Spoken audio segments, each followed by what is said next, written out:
Blutbad. Hello and welcome to another Photoshop tutorial. Today I'm going to show you the benefits of using the dodge and burn tools to adjust your lighting in Photoshop.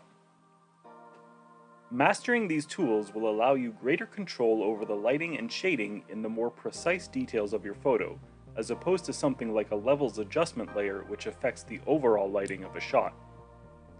That said, I do usually use both the dodge and burn tools and the levels adjustment in any given photo. Dodging and burning is one of the very last tasks in my standard editing workflow, so for the sake of this tutorial, I'll be showing you how to use these tools on photos that are otherwise already completely edited.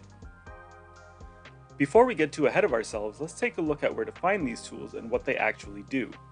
The dodge and burn tools are both in this drop-down menu in the tool panel along with the sponge tool, which I never use.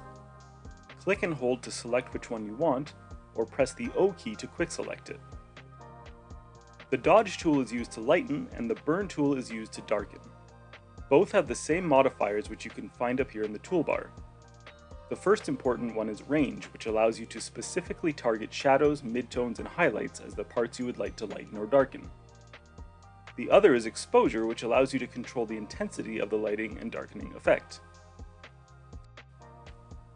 Let me show you what this means practically. You use these tools like you would the brush tool by clicking and dragging. Size and hardness can also be adjusted with a right click. We'll start with only adjusting the range, showing you how dodge and burn interact with shadows, midtones, and highlights at 100% exposure. Now we'll do the same with burning. Each range affects your dodge or burn to a greater or lesser degree. It's a lot of options to consider, but the more you play around with it yourself, the sooner it will feel like second nature to you. That's how dodging and burning work at their most basic level, but when trying this on an actual photo, you'll want to be a lot more subtle, and you won't commonly be using any of these options at 100% exposure. I'll give you an example.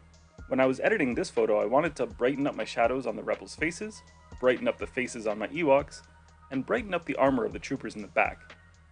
If I were to use the same range settings for each character, I'd end up blowing out some of the highlights completely, while having little to no effect on the darker parts.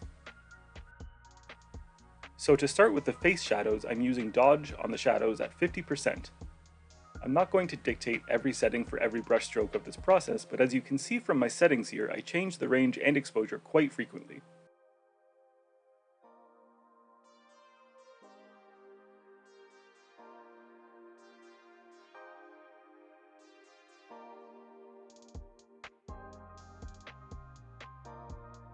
There is a lot of trial and error with these tools, even when you have a lot of experience.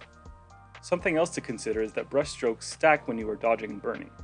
If you brush over a previously brushed area, you will have double the effect, so it's really important to also keep making adjustments to the brush size and hardness. Now that I'm done, I'll toggle the whole layer on and off for you to see. Speaking of layers, it's good practice to work non-destructively in Photoshop. Before dodging and burning, I'd recommend duplicating the layer you're working on so you have a backup, just in case. I know I've regretted it almost every time I've chosen not to do this. I'll run you through one more example here at triple speed. The dodge tool is really great for brightening up dimly lit white armor, making it pop in a way that's not distracting, just nicer to look at. The burn tool is useful for providing facial contrast as long as you already have some light shadows to work with. I like to use it on the cheeks and mouths.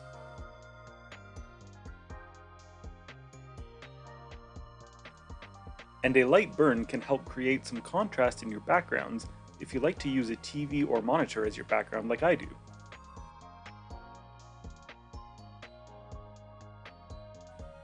So that's how dodging and burning works. I hope this has been helpful and informative, and don't hesitate to pipe up in the comments if you have any questions or need clarification. Thank you so much for watching. Until next time.